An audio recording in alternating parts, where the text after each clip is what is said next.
The great hall of Xerion Prime stretched wide enough to hold 1,000 beings. Crystal pillars reached up toward the dome ceiling, each one glowing with soft blue light. Representatives from dozens of worlds sat in curved rows, their voices mixing into a low buzz of conversation.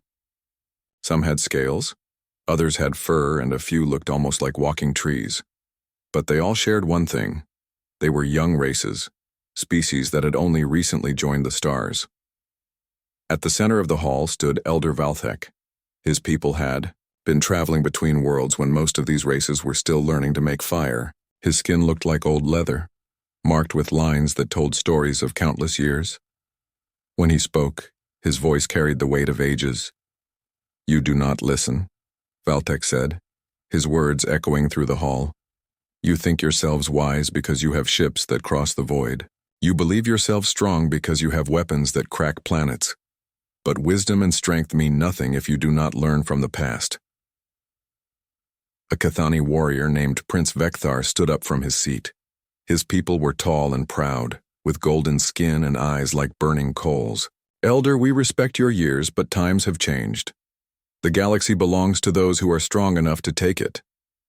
Several other beings nodded in agreement. The Zephyrians, with their silver bodies and calculating minds, had built machines that could think faster than most living beings. The Drakmor looked like walking armor, each one a perfect warrior bred for battle.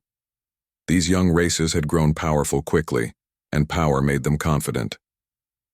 Valthek raised one ancient hand. "There is a species you must never provoke.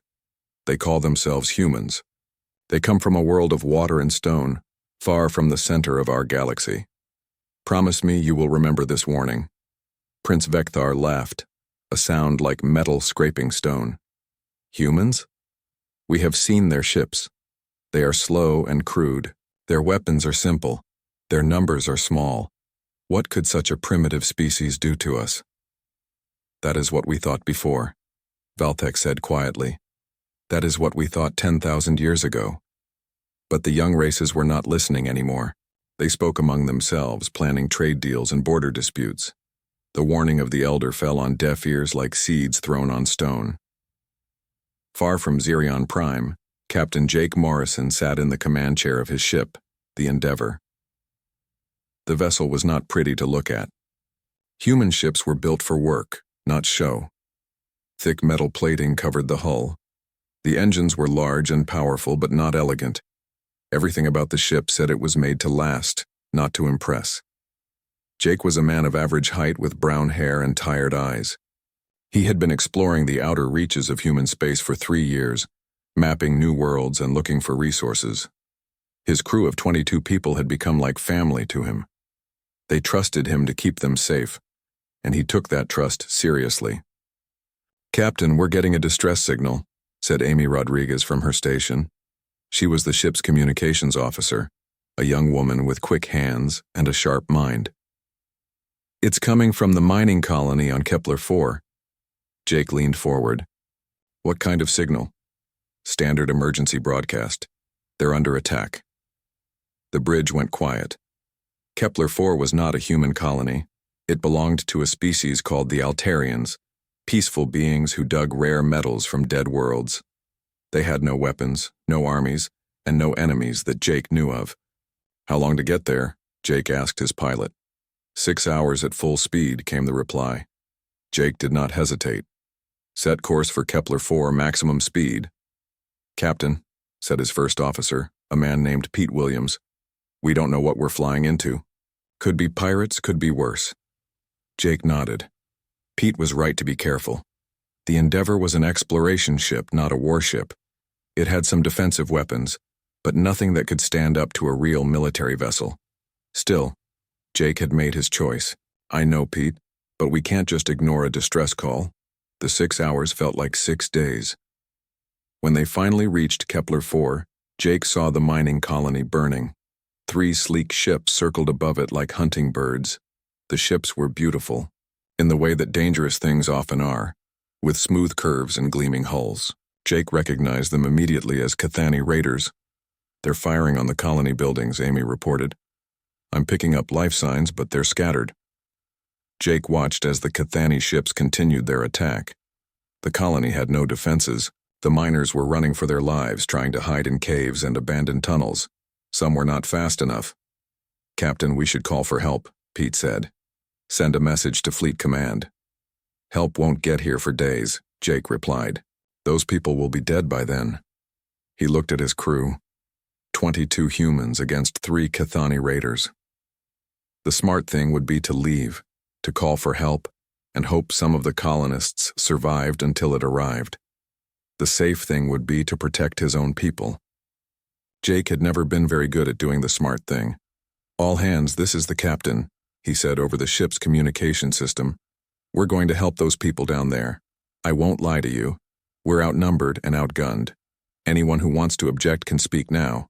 The bridge stayed silent. Jake looked at each of his crew members and saw the same thing in their eyes that he felt in his heart. They were afraid, but they were going to do what was right anyway. "Take us in," Jake ordered.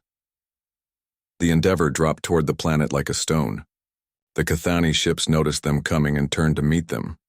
For a moment, the two sides faced each other across the black void of space. Then Jake Morrison made a decision that would echo across the galaxy for years to come. "Fire," he said. The first Cathani ship exploded in a ball of orange fire. Captain Jake Morrison watched the blast through the bridge windows and felt no satisfaction, only grim necessity. The Endeavor's weapons were not meant for ship-to-ship combat, but Jake's crew had aimed well and struck the Raiders' engine core. "2 more ships coming around," reported Amy Rodriguez from her station. Her voice stayed steady despite the danger. "They're fast." Jake gripped his command chair as the ship shook under enemy fire. The Cathani weapons were more advanced than anything humans used, but they were designed to destroy civilian targets, not fight a ship that fought back. "Pete, take us low over the colony," Jake ordered. "Make them follow us down." Pete Williams worked the controls with steady hands. The Endeavor dove toward the planet's surface, using the burning buildings and rocky terrain to break up the enemy targeting systems. The Cathani ships followed, firing as they came. Jake had fought pirates before, but those had been desperate criminals using stolen ships. These Cathani raiders were professional soldiers with military training. They moved like a pack of wolves, trying to surround the human ship and attack from multiple directions. But Jake had something they did not expect. He had spent 3 years exploring dangerous space, learning to survive in places where help was days or weeks away. More importantly, he understood something about humans that the Cathani did not. When humans were cornered, they did not surrender. They got angry.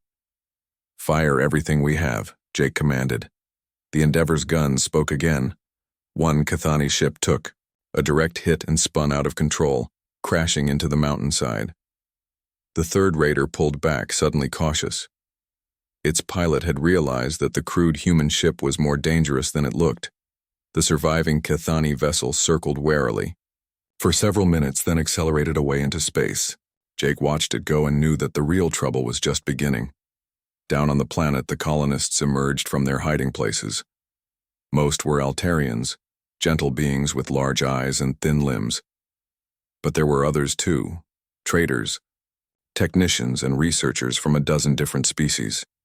They all had one thing in common now. They owed their lives to a human captain who had chosen to fight instead of flee. Among the survivors was a young being named Quileth. His people were from Zerion Prime, the same world where Elder Valthek had given his warning. Quileth had been working as a mining engineer when the raiders attacked. He watched the human ship land and saw the crew emerge to help with rescue efforts. The humans moved with quiet efficiency. They pulled injured beings from collapsed buildings, shared their medical supplies, and asked for nothing in return. Quileth had heard stories about humans from other traders, but he had never seen them up close before. What struck him most was not their technology or their weapons. It was the way they treated strangers, as if they were family. These humans had risked their lives for people they had never met and might never see again. Word of the battle spread through space like wildfire. Within days, every major power in the sector knew that human ships had engaged Cathani raiders. The story grew with each telling, becoming legend among the merchant fleets and mining crews. On the Cathani homeworld of Draxus, Prince Vecthar received the report with growing fury. His golden skin darkened with rage as he read about the destruction of his raiding squadron. 3 ships, he said to his military advisors.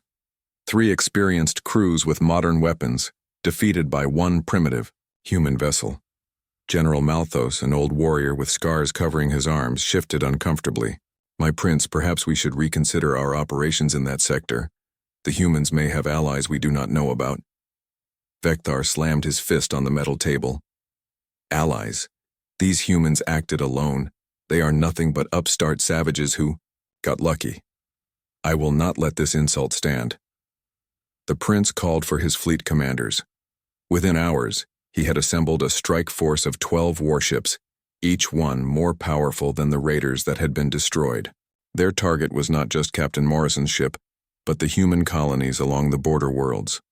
If humans wanted to interfere with Cathani business, Vecthar decided, they would learn the price of such boldness.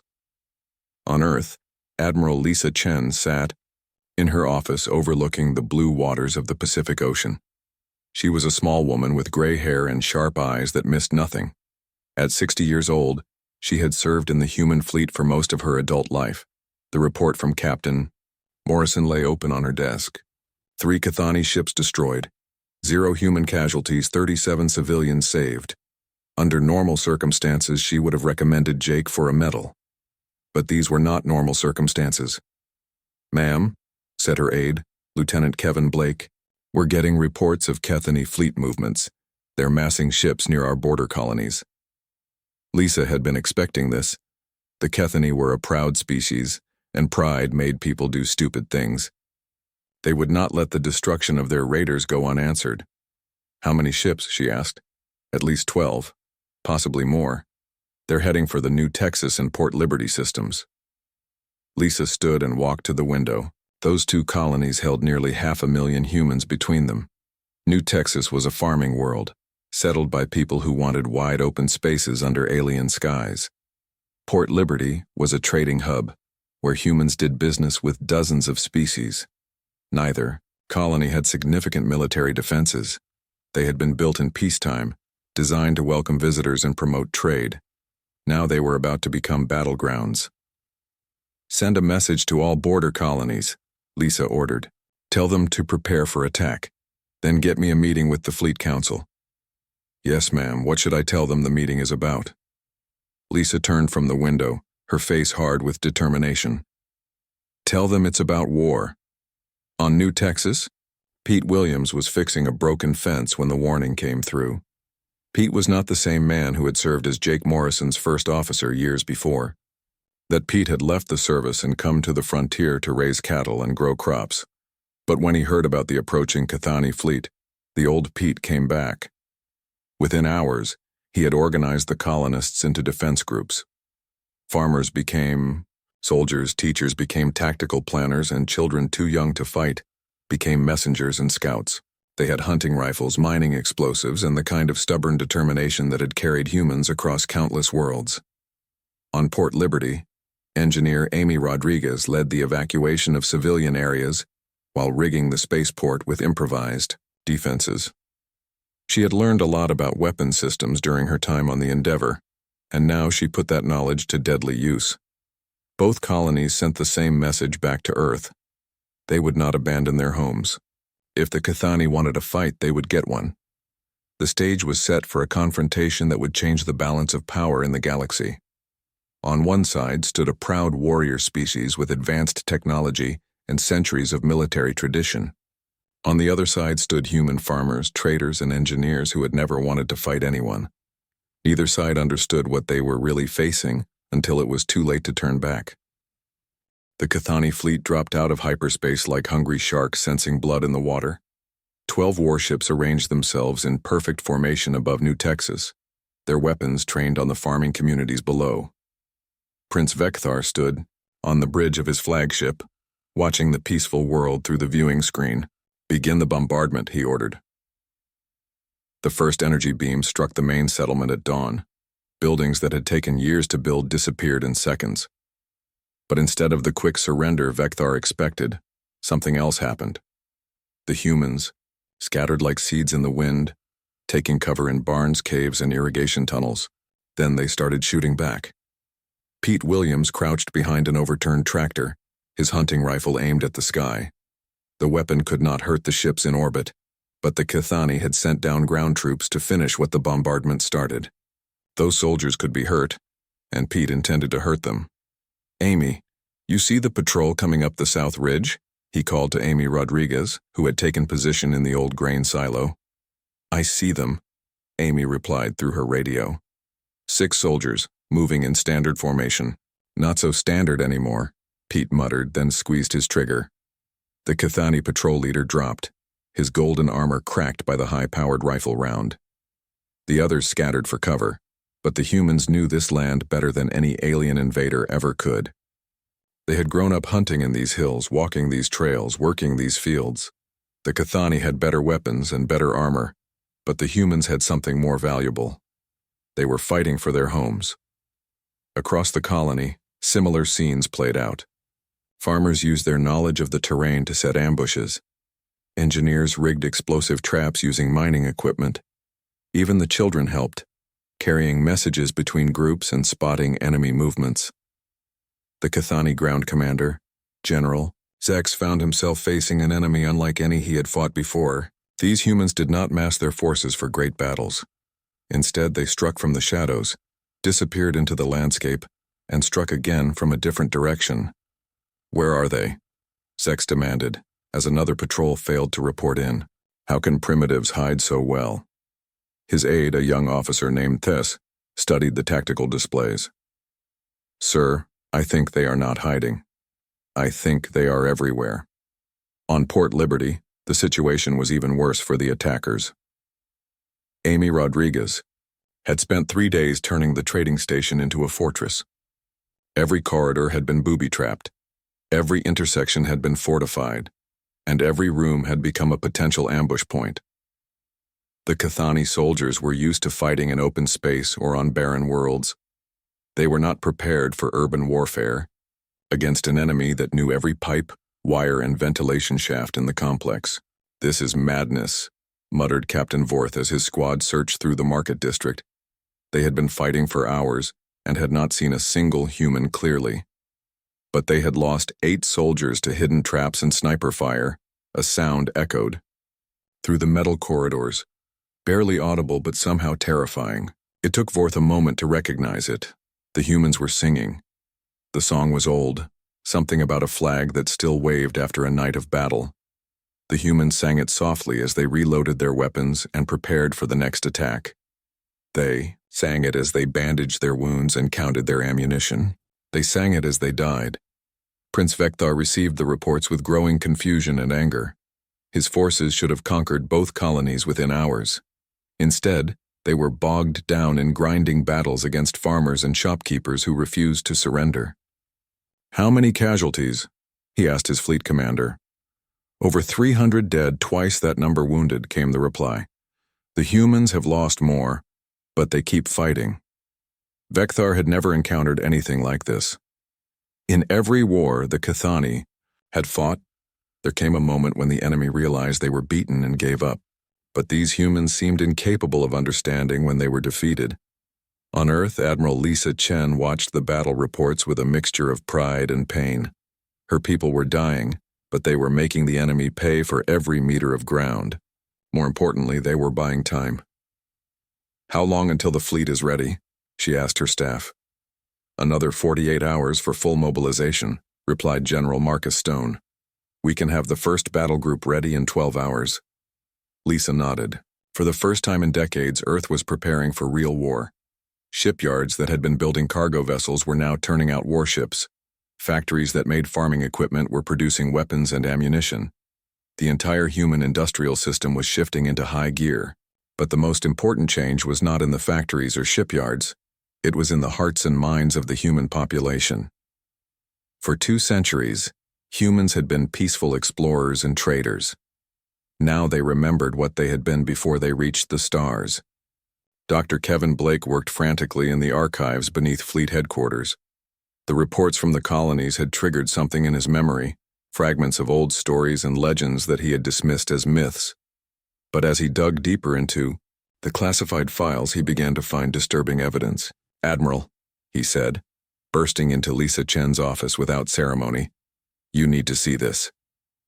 Lisa looked up from her battle plans. Kevin was usually a quiet man who followed proper procedures. For him to interrupt a staff meeting meant he had found something important. "What is it, Doctor?" Kevin activated a holographic display showing ancient star charts. "These are navigation records from the early colony ships. According to the official history, humans first achieved faster-than-light travel 200 years ago." "That is correct," Lisa said. "What is your point?" "These charts show routes to star systems that were not discovered until 50 years after we supposedly invented FTL travel." "Admiral, I think our history is wrong. I think humans have been in space much longer than we realize." Lisa studied the charts. If Kevin was right, it meant that everything humans believed about their own past was a lie. But why would someone hide the truth? Before she could ask more questions, an aide burst into the room. "Admiral, urgent message from the front lines. The colonists are requesting immediate support." Lisa turned back to the tactical displays. The mysteries of the past would have to wait. Right now, she had a war to fight. On New Texas, Pete Williams watched the sunrise through the scope of his rifle. The Cathani were regrouping for another assault, but they moved differently now. They were more careful, more respectful of the human defenders. Good, Pete thought. Let them learn to fear us. He did not know about the ancient records Kevin Blake had found. He did not know about the industrial mobilization happening on Earth. All he knew was that alien invaders had attacked his home, and he was going to make them regret it. The war that Elder Valthek had warned about was beginning, but it was not going the way anyone expected. The galaxy was about to learn that there was a difference between fighting humans and defeating them, and that difference would cost everyone more than they could imagine. The human fleet arrived at New Texas like a storm front rolling across the plains. Admiral Lisa Chen stood on the bridge of her flagship, the dreadnought Defiance, and watched the Cathani formation through the tactical display. 12 enemy ships held orbit around the planet, their weapons still firing at the colonies below. "Signal from the surface," reported Communications Officer Sarah Mills. "Pete Williams says they can hold out for another 6 hours, maybe less." Lisa nodded. 6 hours was more time than she had expected. The colonists had been fighting for 3 days against overwhelming odds, and they were still shooting back. It made her proud and angry at the same time. "Captain Parker, take your squadron and hit their left flank," she ordered. "Draw their attention away from the planet." Captain Steve Parker commanded a group of 5 heavy cruisers. His ships were not as elegant as the Cathani vessels, but they were built to take punishment and keep fighting. Human engineering focused on survival, not beauty. The battle began with a thunderous exchange of weapons fire. Cathani energy beams met human missile volleys in brilliant flashes of light. But this was not like the earlier fights. The human fleet had been designed for real war, not exploration or police actions. Prince Vecthar watched from his flagship as the human ships closed the distance. Their tactics were strange, almost primitive. Instead of maintaining formation and exchanging fire, at long range they charged straight at his lines like wild animals. "They are not following standard fleet doctrine," observed his tactical officer. "Because they have no doctrine," Vecthar replied. "They are savages who stumbled onto advanced technology." But as the battle continued, Vecthar began to realize his mistake.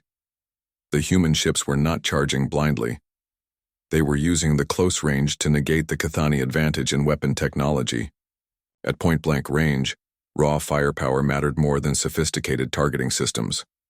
The human ship Vengeance rammed directly into a Cathani cruiser, both vessels exploding in a ball of plasma and metal. But the sacrifice was not random. The explosion opened a gap in the enemy formation that 3 more human ships exploited, diving through to attack the Cathani flagship. "Pull back," Vecthar ordered. "Reform at maximum range." But the humans did not let him retreat. They pursued the Cathani ships like hunting dogs chasing wounded prey. Their vessels were slower, but they seemed to anticipate where the enemy would go. On the surface of New Texas, Pete Williams watched the space battle through his rifle scope. Explosions lit up the sky like fireworks, and burning debris rained down like metal snow. The Cathani ground forces had stopped their attack to watch the fleet engagement. "Amy, you seeing this?" Pete called over the radio. "Hard to miss," Amy Rodriguez replied from her position in the grain silo. "Looks like the cavalry finally showed up." The arrival of the human fleet changed everything. The Cathani soldiers, who had been confident in their orbital support, suddenly found themselves cut off and outnumbered. Some began to retreat toward their landing sites. Others tried to dig in and wait for rescue. Pete had no intention of letting them escape. "All units, we are going on the offensive. These invaders came to our world uninvited. Time to send them home." The human colonists emerged from their hiding places like ghosts made solid. They had been fighting a defensive battle for 3 days, but now they became hunters. The Cathani troops, trained for conventional warfare, found themselves facing an enemy that seemed to be everywhere at once. In space, Admiral Chen watched the tactical display with grim satisfaction. Half the Cathani fleet was destroyed or disabled. The survivors were fleeing toward the edge of the system, abandoning their ground forces. "Shall we pursue?" asked Captain Parker. Lisa considered the question. Her orders were to defend human colonies, not start a war with the Cathani Empire. But the enemy had crossed a line when they attacked civilians. Some lessons needed to be taught clearly. Negative, she decided. Let them go. But send a message to Prince Vecthar. Tell him that if he ever attacks human civilians again, we will bring this war to his doorstep.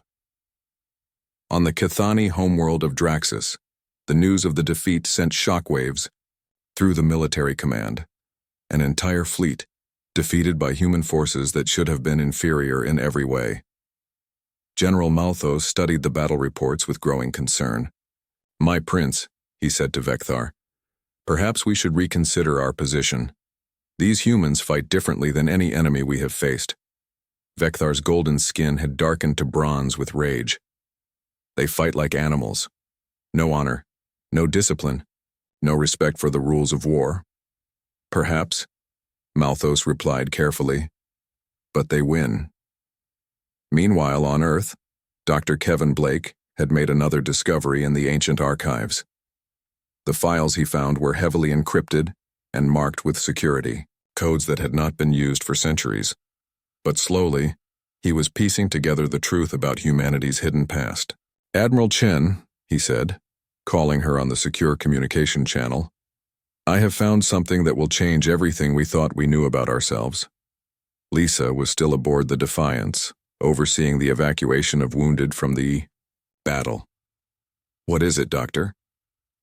The navigation charts were just the beginning. "I have found personnel records, ship manifests, and battle reports dating back 10,000 years. Admiral, humans did not evolve on Earth. We were exiled there." The words hit Lisa like a physical blow. Exiled? By whom? By a coalition of alien races, the same races that now populate the Galactic Council. There was a war, Admiral. A terrible war that lasted for centuries, and humanity lost. Lisa closed her eyes and tried to process the information. If Kevin was right, then everything humans believed about their origin was a lie. They were not a young species reaching for the stars. They were an old species returning to reclaim what had been taken from them. "Doctor, are you absolutely certain about this?" "The evidence is overwhelming. But there is more. According to these records, the aliens did not just exile humanity. They tried to change us. Genetic modifications designed to make us less aggressive, less dangerous. But evolution is persistent, Admiral. Over 10,000 years, those modifications have been wearing away." Lisa opened her eyes and looked out at the stars. The battle at New Texas had been won, but she understood now that it was just the beginning. The galaxy contained species that had once been so afraid of humanity that they had united to destroy them. Now those same species were about to learn that their ancestors had made a critical mistake. They had tried to cage humanity instead of killing them, and now the cage was breaking. "Doctor," Lisa said quietly, "I want you to find everything you can about this war. Every battle, every strategy, every weakness our enemies exploited.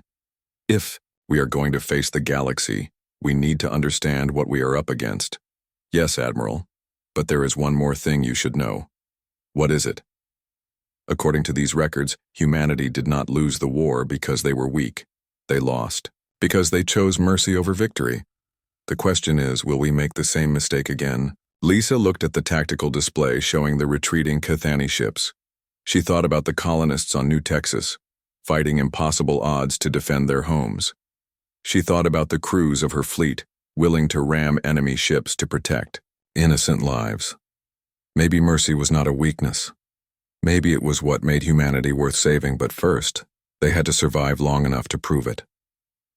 The emergency session of the Galactic Council convened in the deepest vault of Zerion Prime.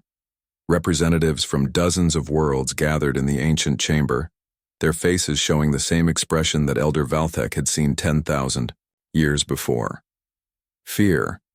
The Zephyrian ambassador, a tall being with silver skin and glowing blue eyes, stood at the center of the hall. The humans have revealed their true nature, he announced. The attack on Cathani forces was not defensive. It was a demonstration of power. Murmurs of agreement rippled through the assembled delegates. The news from New Texas had spread across the galaxy like wildfire. A human fleet had not just defeated Cathani raiders, they had destroyed them completely. Worse, they had done it with technology that should have been inferior. Prince Vekthar sat in the Cathani section, his golden skin bearing new scars from the battle.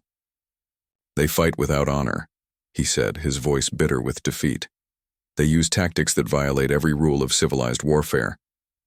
Perhaps, said the Drakmor representative, a massive warrior whose armor gleamed like black metal, but they are effective. Elder Valthek watched the proceedings from his position near the council chamber's heart. At over 3,000 years old, he was the only being present who remembered the truth about the ancient war. He had tried to warn them, but fear had a way of making people deaf to wisdom. The Zephyrian ambassador raised his hand for silence. We have analyzed the human tactics and technology. Their ships are crude but durable. Their weapons are simple but powerful. But most disturbing of all, they show no regard for their own survival when protecting others. What do you mean? Asked a delegate from the Altarian Mining Guild. They ram enemy vessels. They charge superior forces without hesitation. They sacrifice themselves for strangers without question. This is not rational behavior. This is the behavior of a species that considers death preferable to surrender. A cold silence fell over the chamber. Every species present understood warfare, but they all fought for logical reasons. Territory, resources, survival, dominance. The idea of fighting for abstract concepts like honor or duty was alien to most of them. There is more, the Zephyrian continued. Our intelligence services have detected massive military mobilization in human space. They are converting civilian infrastructure to military production at a rate that should be impossible. On Earth, the Zephyrian reports were accurate. Every shipyard, every factory, every research facility had been turned toward the war effort. But what the aliens did not understand was that humans had been preparing for this moment without knowing it. President Daniel Wright stood before the assembled leaders of humanity in the Great Hall beneath Geneva. His face was grave as he addressed the crowd of military officers, scientists, and civilian leaders. My fellow humans, he began, Dr. Blake's research has confirmed what many of us suspected. We are not who we thought we were. 10,000 years ago, our ancestors were exiled to Earth by a coalition of alien races who feared our potential for violence. The hall erupted in angry voices. Some delegates shouted for immediate retaliation. Others demanded proof. President Wright raised his hand for silence. The evidence is clear. We were changed, genetically modified to be less aggressive, less dangerous. Our ancestors accepted this exile to prevent a war that would have consumed the galaxy. But evolution does not respect genetic locks. Over 10 millennia, we have become ourselves again. Admiral Lisa Chen stepped forward. Mr. President, our long-range sensors have detected fleet movements in 17 different sectors. The alien coalition is reforming. They intend to finish what their ancestors started. How many ships? Wright asked. Conservative estimate? 10,000 warships. Possibly more. They have been planning this for months, maybe years. The number sent a chill through the assembled humans. Earth's total fleet numbered less than 2,000 vessels, and most of those were converted civilian ships. The odds were impossible. "Then we fight," said a voice from the back of the hall. Captain Jake Morrison stepped forward, his uniform bearing the marks of recent combat. "We fight because that is what humans do when cornered." Wright nodded. "Captain, Morrison is correct. But before we commit to this path, you must understand what it means. The aliens do not want to conquer us. They want to destroy us completely. Every human world, every human life, every trace that we ever existed." The hall fell silent. Outside, the lights of Earth's cities twinkled in the darkness, filled with billions of people going about their daily lives. Most of them did not yet know that their species faced extinction. On Xerion Prime, Quileth found Elder Valthek sitting alone in his meditation chamber. The young being had served as the Elder's aide since the rescue at Kepler 4, and he had never seen Valthek look so old. "Elder," Quileth said softly, "the Council has voted. The Coalition fleet will launch within days." Valthek nodded slowly. "And so it begins again. The cycle that my generation tried so hard to break. Could we not negotiate? Surely the humans would listen to reason." "You do not understand," Valthek replied. "The humans are not the problem.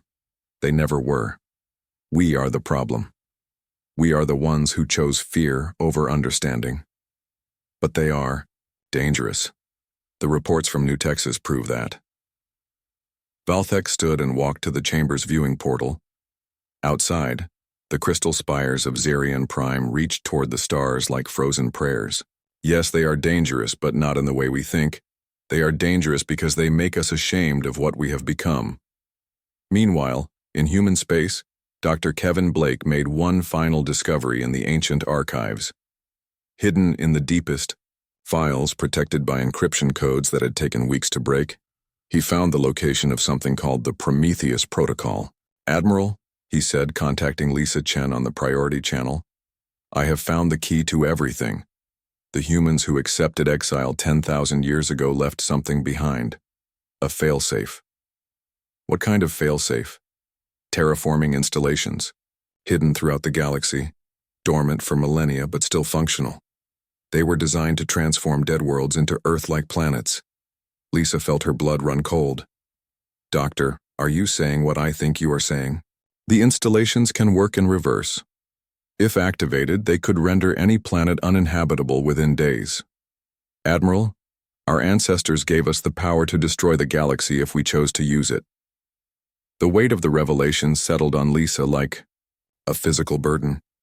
Humanity faced a coalition of 10,000 warships bent on their destruction. But they also possessed the power to turn every alien world into a lifeless rock. The question was whether they would use it. On New Texas, Pete Williams stood in the ruins of his farmhouse, looking up at the stars. The Cathani attack had destroyed his home, but his family had survived. His neighbors had survived. That was what mattered. Amy Rodriguez joined him, carrying a cup of coffee brewed over a camp stove. "Penny for your thoughts?" Pete took the coffee and smiled grimly. "Just thinking about the irony. They attacked us because they thought we were weak. Now they are going to attack us because they know we are strong. And which one scares them more?" Pete considered the question as he sipped the bitter coffee. In the distance, human engineers were already rebuilding the colony, making it stronger than before. "I think," he said finally, "they are scared because they finally understand what Elder Valthek tried to tell them. We are not the monsters they remember from their nightmares. We are something worse." "What is worse than monsters?" Pete looked up at the stars where alien fleets were gathering to destroy humanity. "We are the monsters who chose to be better." The final battle was coming, and both sides knew it would determine the fate of the galaxy. The alien coalition fleet stretched across space like a metal storm cloud. 10,000 warships from dozens of worlds moved in perfect formation toward the Sol system. Admiral Lisa Chen watched them approach through the tactical display aboard the Defiance and tried not to think about the odds. "Final count, Admiral," reported Captain Steve Parker. Our entire fleet numbers 1,800 vessels. Most are converted civilian ships with minimal armor and weapons. Lisa nodded. The math was simple and brutal. For every human ship, there were more than 5 alien vessels. Each alien ship was more advanced, better armed, and crewed by professional soldiers. By every logical measure, humanity was about to be wiped from existence, but humans had never been particularly logical when their survival was at stake. "Signal from the Coalition fleet," announced Communications Officer Sarah Mills. "They are demanding our complete surrender." "Put it through," Lisa ordered. The main screen filled with the image of Prince Vecthar. Behind him stood representatives from the Zephyrian hegemony, the Drakmor Confederacy, and a dozen other species. His golden skin gleamed in the bridge lights as he spoke. "Admiral Chen, I am authorized to offer humanity one final chance. Surrender now. Submit to genetic modification and relocation, and your species will be allowed to survive as a client. Race under our protection." Lisa looked around her bridge at the faces of her crew. They were afraid, but none of them looked willing to accept the alien offer. She thought about the colonists on New Texas who had fought impossible odds to defend their homes. She thought about Captain Jake Morrison, who had risked everything to save strangers. "Prince Vecthar," she replied, "thank you for your generous offer. Our answer is no." Vekthar's expression hardened. "Then you have chosen extinction. The Coalition fleet will commence bombardment of your worlds in 1 hour. We will start with Earth." The transmission ended. Lisa turned to Dr. Kevin Blake, who stood at a special console connected to the ancient Prometheus network. His finger hovered over the activation switch that would turn every alien world into a lifeless wasteland. "Doctor, are the terraforming installations ready?" "Yes, Admiral. All systems are online and synchronized. One command will activate the entire network." Lisa stared at the switch. With a single word, she could save humanity by destroying billions of innocent aliens. Their children, their families, their entire civilizations would die in agony as their worlds became uninhabitable. It would be justice, in a way. The aliens had come to commit genocide, but it would also make humanity into the monsters their enemies claimed they were. "Admiral," said Captain Parker, "the enemy fleet is moving into attack formation." Lisa closed her eyes and made her decision. But it was not the decision anyone expected. "Open a channel to all ships," she ordered. "All frequencies, all languages. Channel. Open, Admiral." Lisa looked directly into the camera, knowing that her words would be heard on 10,000 alien ships and every human vessel in the fleet. "My name is Admiral Lisa Chen of the human fleet. In approximately 50 minutes you will begin the systematic destruction of every human world. You believe this is necessary because you fear what we might become. I understand your fear. Our ancestors gave you good reason to be afraid." She paused, letting her words sink in. "But you have made one critical mistake. You assume that because we have the power to destroy you, we will choose to do so. You assume that because we fight when cornered, we are inherently violent. You assume that because we protect the innocent, we are weak." On the bridge of the Coalition flagship, Prince Vecthar listened with growing confusion. This was not the defiant speech he had expected from a doomed enemy. "You are wrong," Lisa continued. "We could destroy every world in your coalition right now. We have weapons you cannot imagine, technologies your ancestors feared so much they tried to erase them from history. We could turn your planets into burning rocks and watch your civilizations die in the darkness between stars." A murmur ran through the alien fleet. Several ship commanders looked to their tactical officers, checking for signs of hidden human weapons. "But we will not," Lisa said simply. "We will not become the monsters you remember from your nightmares. Instead, we offer you something your ancestors never gave us. We offer you a choice." She gestured to someone off-screen. Captain Jake Morrison stepped into view, his face calm and determined. "This is Captain Morrison, the human officer who first engaged your forces at Kepler 4. He saved alien civilians from raiders and asked for nothing in return. This is what humanity is. This is what we choose to be." Morrison stepped forward. To any ship in the Coalition fleet that wants peace, we offer sanctuary and human space. To any species that wants to coexist rather than dominate, we offer partnership. To any being that chooses understanding over fear, we offer friendship. Prince Vecthar stared at the screen in disbelief. This is madness. They are trying to divide our forces with empty promises. But on dozens of ships throughout the Coalition, fleet alien commanders were having second thoughts. The humans were offering them something that no one had expected: mercy. On the Xerian vessel at the rear of the formation, Elder Valthek watched the transmission with tears in his ancient eyes. "Quileth," he said to his aide, "send a message to our fleet commander. Tell him we are withdrawing from the Coalition. Elder, the Council will not approve. The Council can disapprove from their graves if they choose. I will not be part of genocide again." The Xerian ships began peeling away from the formation, their commanders choosing to follow the wisdom of their elder rather than the fear of their politicians. Other vessels followed. First a few, then dozens, then entire battle groups. Admiral Lisa Chen watched the Coalition fleet begin to fracture and felt hope for the first time in days. But she was not finished. "To those who choose to continue this attack," she said, "know that we will defend ourselves. We will not surrender, we will not submit, and we will not be destroyed. But even in our darkest hour, we will not become what you fear we are." She looked directly at Prince Vecthar's image on her screen. "Your move, Prince." The response came not from Vecthar but from an unexpected source. General Malthos, the old Cathani warrior, appeared on the communication channel. "Admiral Chen, this is General Malthos of the Cathani fleet. I am placing Prince Vecthar under arrest for crimes against the laws of war. The Cathani Empire hereby withdraws from this coalition and requests permission to negotiate a peace treaty." The Coalition fleet continued to disintegrate.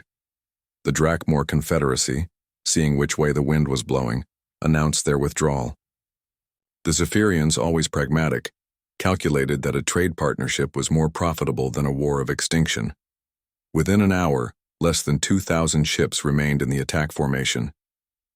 Without the backing of the major powers, the remaining species realized they were facing certain defeat. One by one, they surrendered. Later, on the crystal world of Xerion Prime, Elder Valthek stood before a new Galactic Council. The representatives looked different this time. Instead of fear and arrogance, their faces showed respect and curiosity. 10,000 years ago, Valthek said, we made a terrible mistake. We allowed fear to drive us to acts of cruelty and injustice. Today, humanity showed us a better way. Admiral Morrison, now representing humanity on the council, stood to address the assembly. The past cannot be changed, he said, but the future belongs to all of us. We propose a new alliance, based not on fear or dominance, but on mutual respect and shared purpose. The vote was unanimous. Years later, human and alien children played together on worlds that had once been battlefields. Trade flowed freely between species that had once prepared for mutual destruction. And in the great archives of Xerion Prime, a new entry was made in the historical records. It read simply, "They warned us about humans. They were right to do so. Humans are dangerous because they force us to be better than we are." The galaxy had learned that the greatest threat to tyranny was not violence, but the choice to show mercy when mercy was not deserved. And humanity, the species that had once been exiled for their potential for destruction, became the guardians of peace they had always had the power to be. Elder Valthek's warning had been proven correct, but so had humanity's choice to prove him wrong about what that danger truly meant.